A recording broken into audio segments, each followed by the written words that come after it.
一碗茶，袅袅蒸汽，温暖手掌心。林秀凤泡着她最拿手的客家传统酸甘茶，说出她另一个美丽的名字。这个在我们客家庄早期叫做烟囱上的果实，这么美的名字，是我们台湾客家人的宝。红绳包捆的酸甘茶，用一整颗柑橘或柚子做成，制作工序繁复，费时耗工。从开始到完成，得经过整整5年才能上市。开个口，把肉挖出来，再加上茶叶，再加上佛手柑，甘草，搅拌塞回去，9蒸9晒。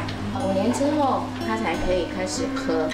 那就每年做，每年存放，每年做，每年存放。得来不易的酸甘茶，在早年农村生活是预防感冒的妙方。那时的奉茶文化更让人怀念不已。老人家就会每天早上就会挑一担茶到茶亭里奉茶。素昧平生，却有浓浓的人情味。台湾茶文化是老一辈留下的珍宝。